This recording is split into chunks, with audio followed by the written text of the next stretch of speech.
Kita beranjak ke sektor pertanian. Para petani saat ini tengah gelisah lantaran sulit mendapatkan pupuk subsidi. Sementara harga pupuk non-subsidi makin mahal. Petani sayur di Kabupaten Sorong mengeluhkan sulit mendapatkan pupuk subsidi. Akibat stok yang berkurang, mereka terpaksa membeli pupuk non-subsidi yang harganya lebih mahal. Tidak hanya pupuk, sejumlah obat tanaman juga mengalami kenaikan harga. Alhasil, mereka terpaksa menjual sayuran dengan harga lebih mahal agar kembali modal. Ya dampaknya kan itu kan nggak cukup untuk kita pupuk-pupukkan itu. Biasanya kita jatah kan 4 karung, 5 karung, sampai 6 karung itu.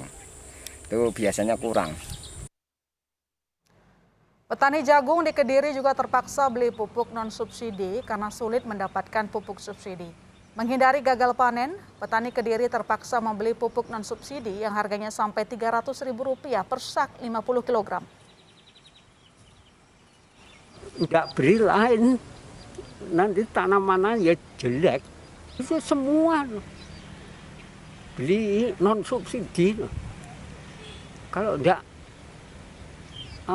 tunggu jatahnya enggak mampu. Kurang ya Pak ya? Kurang. Ya, 1 tahun 2 kali lah. Sementara itu, Kementerian Pertanian memastikan sampai akhir tahun ini, karena keterbatasan anggaran, hanya bisa memenuhi kebutuhan pupuk bersubsidi 8,87 juta sampai 9,55 juta ton.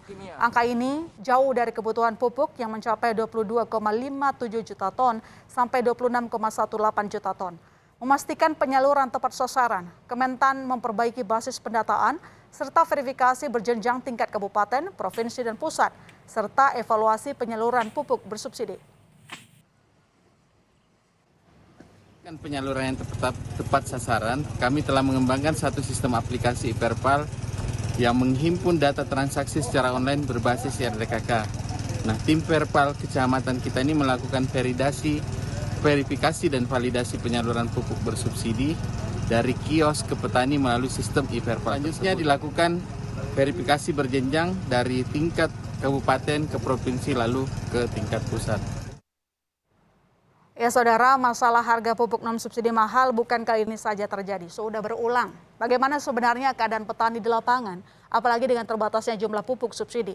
Sudah bergabung bersama kita Sekretaris Jenderal Aliansi Petani Indonesia API, Muhammad Nurudin. Selamat malam Pak Nurudin. Selamat malam Mbak. Oke Pak Nurudin. Waalaikumsalam warahmatullahi wabarakatuh. Pak Nurudin, pertanyaan pertama saya adalah sejak kapan harga pupuk non-subsidi makin mahal, lalu kemudian sesulit apa mendapatkan pupuk subsidi di lapangan? Ya, karena salah satu faktor penyebabnya kan bahan baku seperti urea, kemudian KCl dan NPK itu kan 70% impor dan itu makin mahal harganya. Termasuk salah satu gas ya, itu juga 2 kali harganya juga mahal, bahkan lebih rendah lebih tinggi ya dari harga yang ada di Cina Rusia. Ini yang menyebabkan kemampuan alokasi anggaran kita untuk membuat pupuk yang diproduksi oleh BUMN, ya terutama pupuk Indonesia ini, ya kita tahu bahwa data yang 9, sekian juta itu nggak mampu untuk memenuhi luasan lahan panen kalau dari sisi pangan 10 juta hektar yang sebetulnya itu 10 juta itu mampu memenuhi sekitar 24 juta ton. Karena apa? Ya karena salah satu faktor penyebabnya kemampuan anggaran kita kurang dan juga basis data itu kan tumpang tindih. Tumpang tindih itu verifikasi elektronik rencana definitif kebutuhan kelompok yang dilakukan berjenjang dengan adanya luasan lahan yang semakin bertambah itu tidak direkonsiliasi datanya antara ATR BPN, BPS dan Kementerian Pertanian. Oke, Pak, saya mau melakukan konfirmasi dengan tadi menyebutkan soal tumpang tindih data dan jumlah lahan yang semakin bertambah. Apakah Anda menyebutkan karena angka data yang tumpang tindih membuat penyaluran pupuk subsidi tidak tepat sasaran atau maksudnya hanya kurang? kurang, Mbak. Kurang. Karena ya itu tadi kemampuan alokasi anggaran pemerintah kurang karena jumlah petani pangan kita itu 17 juta itu masih tetap. Luasan lahan panen kita kan bertambah 1% dari angka 10,1 menjadi 10,8 juta. Artinya ada kelompok-kelompok tani yang tidak terrekap oleh sistem elektronik data yang di Kementan gitu. Harusnya kan dinas-dinas pertanian dan penyuluh harus mengupdate. Persoalannya adalah siapa wali data untuk kebutuhan pupuk di kelompok dengan wali data untuk luasan lahan panen. Sebetulnya sudah ada pertemuan inter kementerian itu yang diinisiasi oleh Kementerian Pertanian. Hasilnya ya dari tahun ke tahun masih kayak begini, Mbak. Di 2020 juga terjadi kelangkaan pupuk mahal yang pupuk bersubsidi.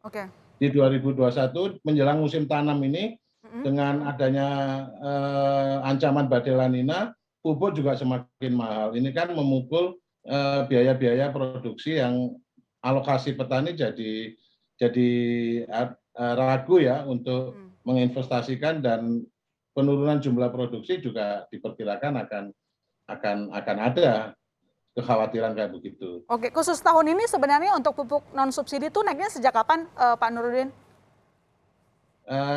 Kalau non subsidi kan mekanisme pasar ya, Mbak ya. Ya, mekanisme pasar. Kebutuhan dari industri ini kan kita nggak bisa mengantisipasi. Tapi kan Kementerian Perdagangan dan Kementerian Pertanian harusnya kan berkoordinasi dengan aparat penegak hukum untuk mencegah ya di sisi pengendalian dan pengawasan begitu, Mbak. Oke, nah seperti yang Anda sebutkan tadi, kalau soal harga pupuk non subsidi mahal itu sudah terjadi ya Pak, berlarut-larut bertahun-tahun gitu. Nah pertanyaan berikutnya adalah kemarin itu sempat petani yang bilang ada kenaikan harga pupuk bahkan 4 kali dalam 1 bulan. Di lapangan itu sebenarnya kayak apa sih, kok bisa? Oke, kita mau menyerahkan itu ke mekanisme pasar, tapi kok bisa fluktuasinya terlalu tinggi gitu, terutama di musim panen sekarang, di musim tanam ya?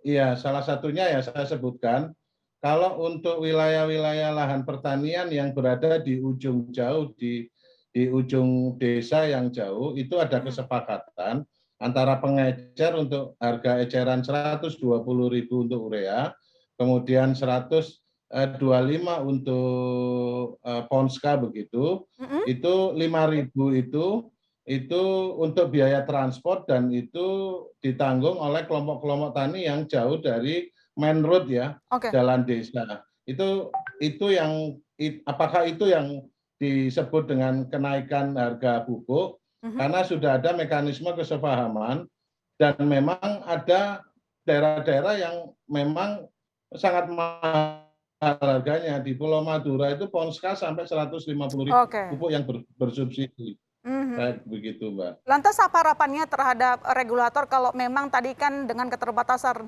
anggaran pemerintah cuma bisa menyediakan 8-9 juta ton. Nah, lantas kebijakan apa yang diharapkan supaya itu dia tadi tidak memberatkan ongkos tanam dari petani? Karena bahan baku itu kita adalah impor, apakah ada investasi atau negara untuk menyediakan ya kayak urea, kemudian KCL sama NPK yang sumber daya alam kita melimpah itu, apakah BUMN tidak berinvestasi untuk pengadaan bahan baku itu? Karena 70% impor, Mbak. Kita ini kan kalau impor kan pasti akan memukul harga di tingkat konsumen ya, petani gitu. Dan masalah ini sudah berlarut ya Pak, bertahun-tahun, dan ini membuat kesejahteraan petani berkurang. Berkurang, betul. Oke, baik. Pertanyaan terakhir saya, ini boleh dikonfirmasi Pak, disparitas harga pupuk subsidi dan non subsidi itu sangat tinggi ya? Sangat tinggi, bahkan 3-4 kalinya. Lantas apa yang perlu dilakukan supaya jenjangnya tidak terlalu tinggi? Karena kan yang namanya petani pasti cari pupuk yang murah.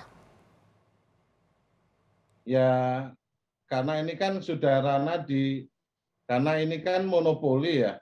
Ya, apakah Komisi Persaingan Usaha bisa hadir untuk menengahi soal disparitas harga ini?